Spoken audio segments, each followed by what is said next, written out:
Joining us now to review some of the headlines of today's newspapers from around the world is Arise News analyst Emmanuel Ifeni, the great Malabite.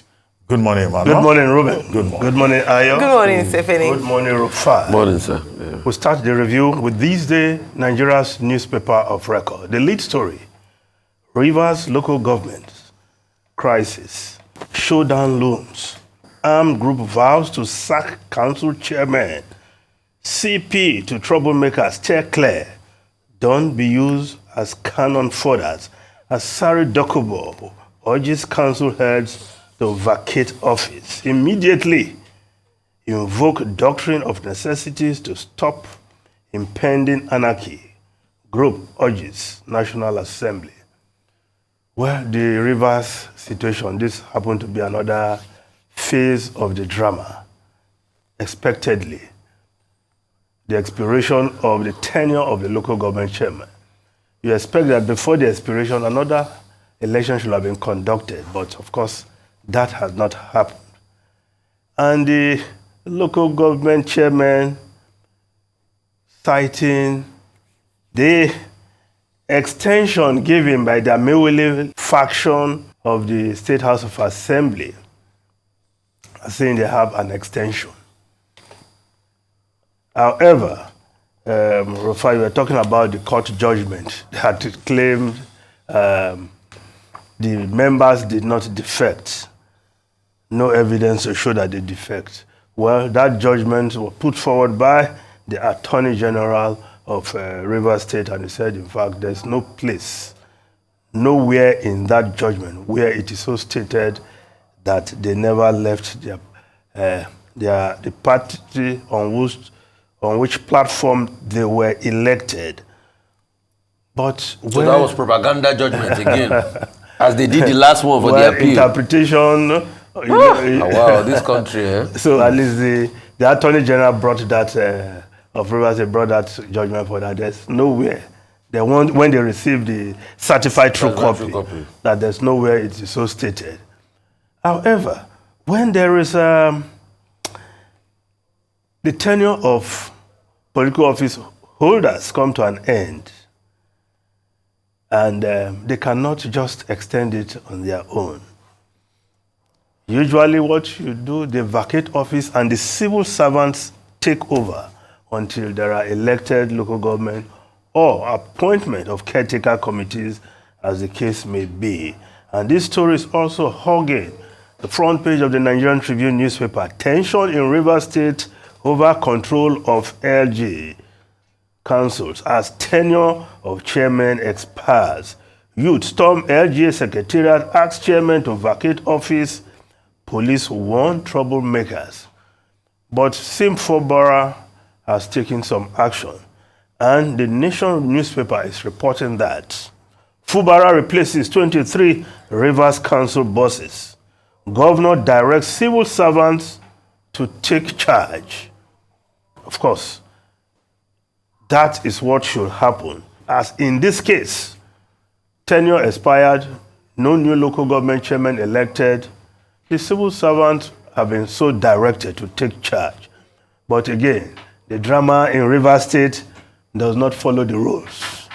So, we'll just follow the development. Of course, we'll know what is at the root of the Rivers crisis. Political actors who haven't served at the state level moved over to Abuja still want to control what's happening in Rivers State.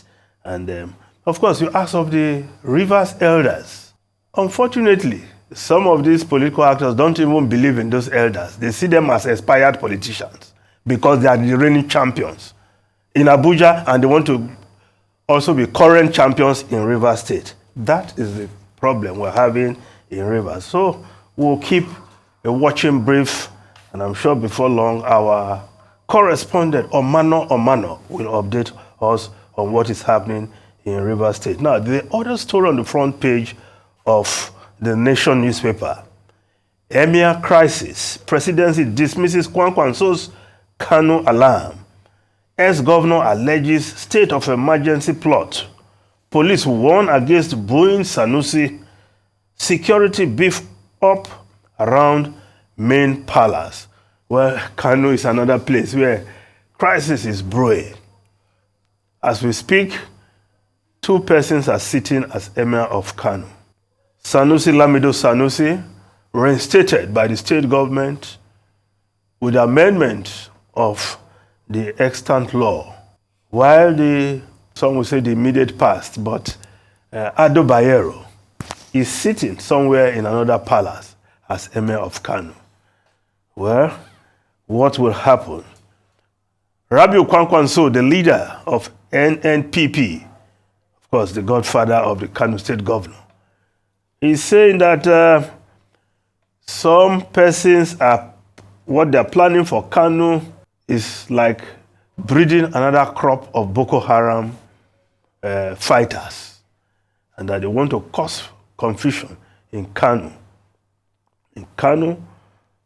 But the stakes in Kano seem to be high right now, because a situation where 2 persons are sitting as Emir of Kano, of course, it's just a matter of time. The police authorities barred Doba as part of the Salah celebration in order to forestall likely clash between Doba from both ends. But report said that Sanusi Lamido's Sanusi went ahead with the Doba, and there was Doba in that part of Kano. So we'll move on to other newspapers. The Punch newspaper. Cholera spread. Fear of school outbreak rises as pupil resume. Lagos Emergency Committee meet. UNICEF experts urge sanitation in schools. Well, the outbreak of cholera in Nigeria, 30 states already affected, persons already dead, over close to 2,000 persons, cases reported across the country. Well, this is one disease we should not be talking about, but here we are to dealing with cholera outbreak in Nigeria, and we hope that the relevant health authorities are doing the needful to ensure that the spread does not go beyond what we have now. Of course, the advisory from health authorities: wash your hands properly, wash the kind of water you drink, and of course, wash fruits you buy very well before you eat, because these are also likely sources of the cholera disease. Now, the photograph on the front page of the Punch newspaper: Salah, National Assembly leaders visit Tinubu, pledge support. Well, the National Assembly members, you can see them, the leadership of the National Assembly pledging support for President Bola Ahmed Tinubu, the president of the country. Of course, the Senate, according to the Punch newspaper above the masthead, Senate to receive 2024 supplementary budget in July. Now, another story there. Import duty. Federal government summoned 80 private jet owners over operating papers.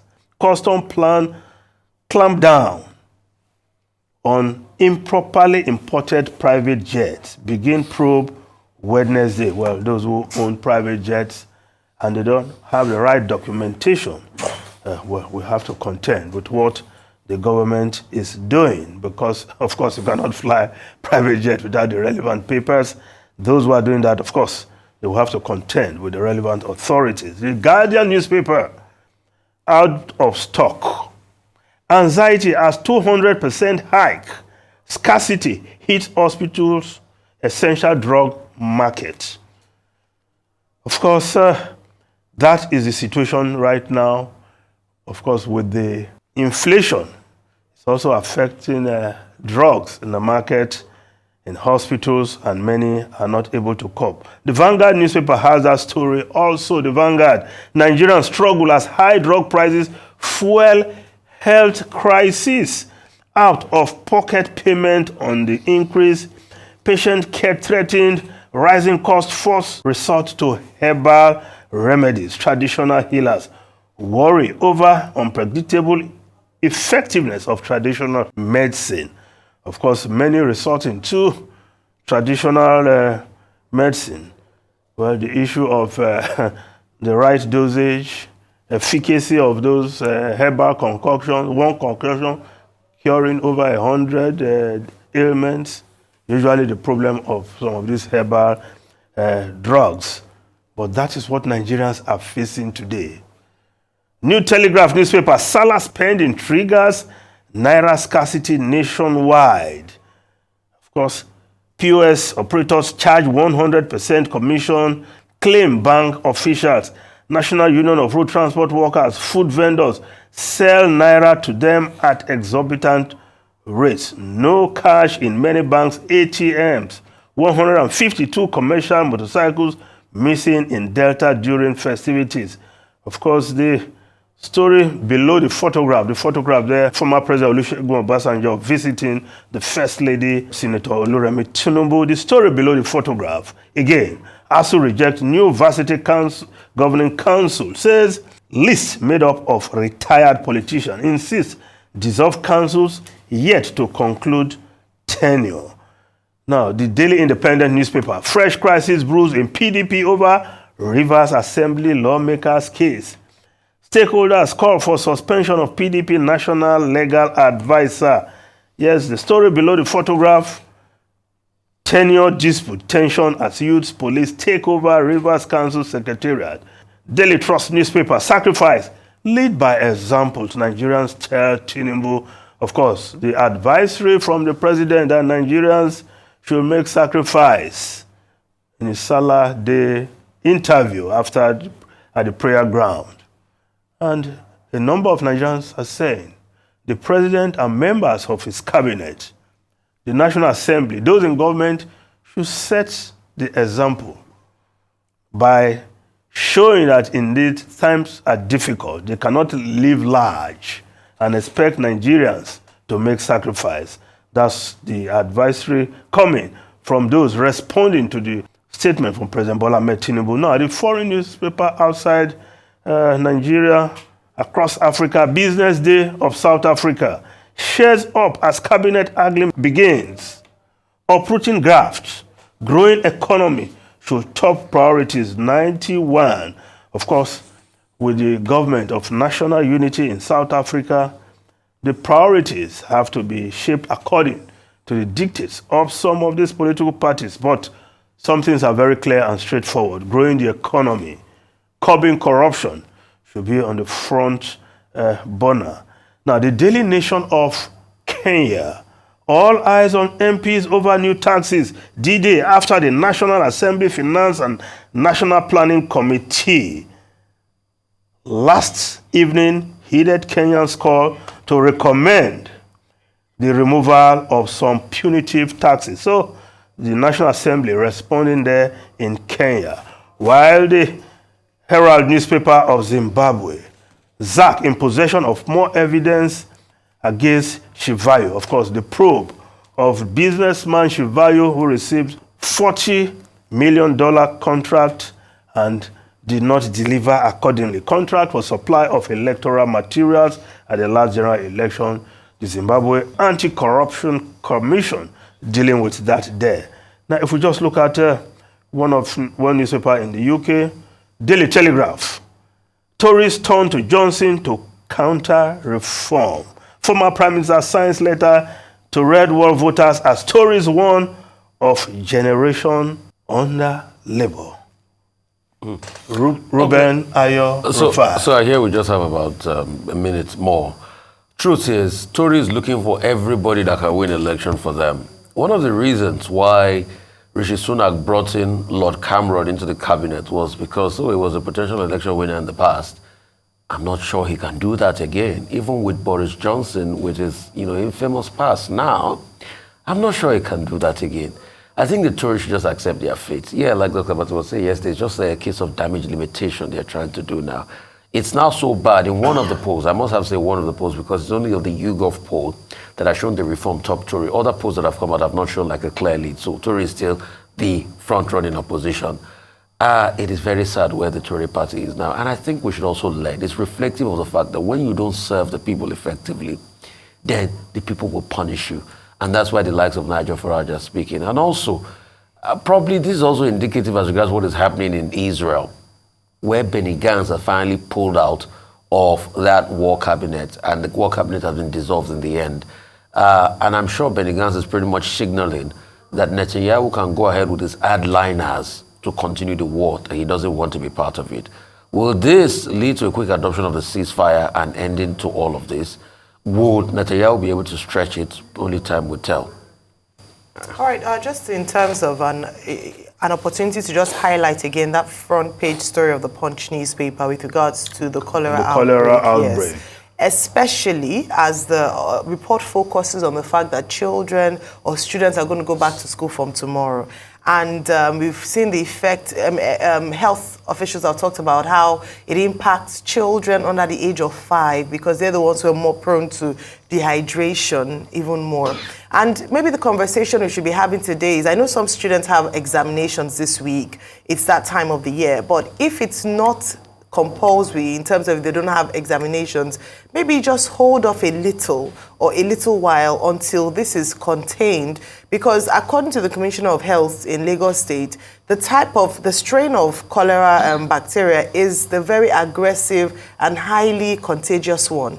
And so especially for public schools and boarding houses, there are red flags around there because, of course, you know that children are innocent. They want to share their water, share their food, eat fruits, and pick things up and eat them. And so maybe it's an opportunity for us to talk about, maybe have that conversation. Should we hold back on all students resuming until there's a containment of this? For a while, yes, right? for a while, just for a season. And for those who have to write their examinations, go for the examinations, but very strict protocols for maintaining health and hygiene. I think first is health before we can talk about other things for our students.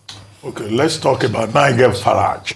Nigel Farage yesterday presented his manifesto in which he was promising spending cuts, and he was promising lower taxes, and he's hoping to raise about 140 billion from economic growth and taxation. Well, director should put the Guardian of UK there, because the Guardian of UK. Corporate businesses. Farage is so delusional. Now, he's been criticized heavily for this. The conservatives say he's just running populism, and that is leading an entertainment machine. Yeah. Labour Party leader, Sarkis. The Guardian call it cut and spend manifesto. Yes. The Labour Party that doesn't leader, add up. Sir Keir Starmer, says that reform is not a threat because it's a poorly organized political party, and that in any case, it's not going to perform so well because it has the conservatives to worry about, who are going to be at the same battleground with reform. And, you know, that probably makes sense now that Boris Johnson has been called in. And this week, you know, in a matter of this, you know, he's writing tens of thousands of letters that will be dispatched to voters to back Labour. Would that, to back the Tories? Would that help the Tories? I don't think so. July 4, you know, we will see what happens. But the more important thing about Nigel Farage is that even the IFC, the think tank, the IFS, the Institute for Fiscal Studies, has said what Nigel Farage is proposing doesn't make any sense whatsoever. But he has pushed back to say that he's trying to provoke a debate. He too doesn't think that it's foolproof because it depends on the state of the economy. However, he says in any case, he doesn't think reform will win the election. Well, he said, I will run next for prime minister. That's what he said. Yeah, what he says the independent newspaper, that's what he says is that what his ambition this time around is to build a bridgehead in parliament and to position the party in such a way that they can form the best, strongest opposition to the Labour Party in 5 years' time, which means that his mind is set on 5 years' time. Where will he win? He has to get to parliament first. The 8th time that is running from Clapton, we hope that he will win as he hopes. This quarter spent thing that you talk about is also a major issue in France, where there will be snap election in June 30 and first week of July, with business leaders supporting Marine Le Pen, because they assume, you know, that Marine Le Pen with socialist outlook will be friendlier to business. And that uncertainty that this has created in France is creating problems with the CAC 40 index in France falling by about 6%, and investors trying to be careful because they imagine that if the right wing gets to power, they are likely to adopt certain measures that may not be good for business or for investment. But that remains to be seen. Thank you very much, Emmanuel.